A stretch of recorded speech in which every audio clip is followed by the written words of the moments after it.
Here's a short video clip presentation from Professor Robert Lustig regarding what happened to our food when we moved fiber and fat from our food.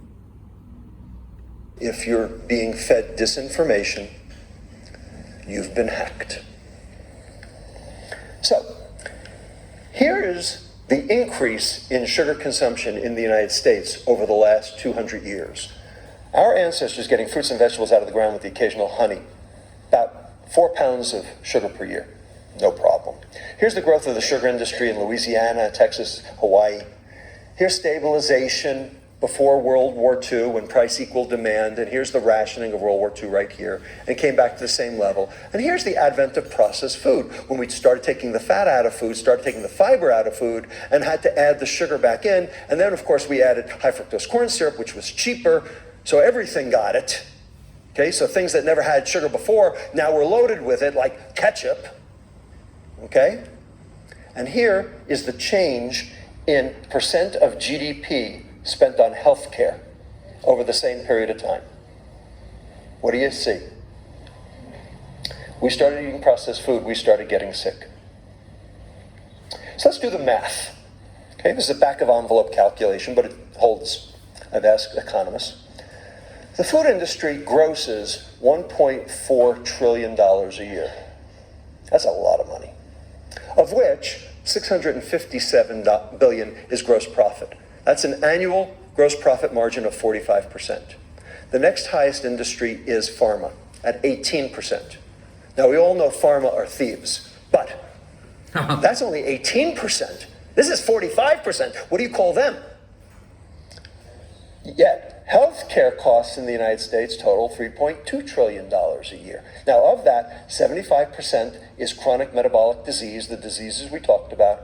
And of that, 75% of that could be prevented if we could just go back to rates that we saw in 1970, before the processed food debacle. So, that means that 75% of 3.2 trillion, or $1.8 trillion a year, is going down a rat hole. What do you think we could do with that 1.8 trillion, or even a fraction of it? Think we could healthcare for all? How about budget for all? Could we solve the budget? You could actually afford the tax break.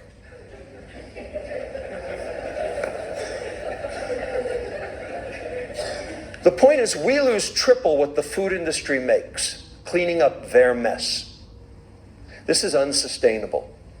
And it's why Medicare's going broke, and Obamacare can't fix it, Trump care can't fix it, ain't nobody gonna fix it.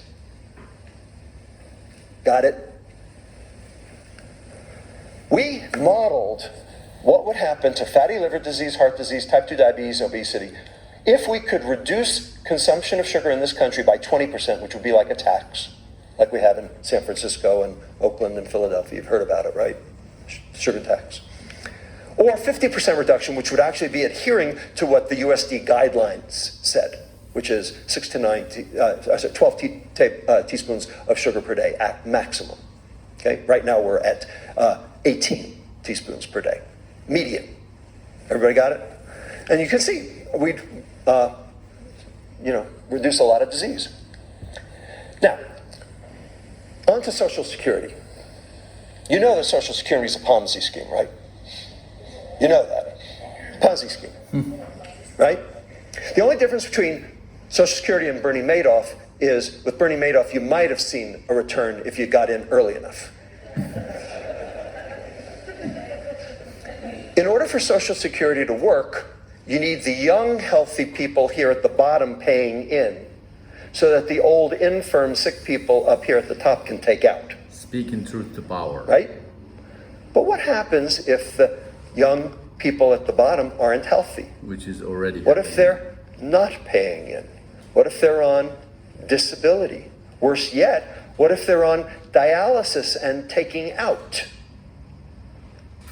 The entire base of the pyramid crumbles. which is exactly what we're seeing, and exactly why the Congressional Budget Office says that on the year 2029, we will have basically maxed out Social Security and everyone will have to take a 29% cut.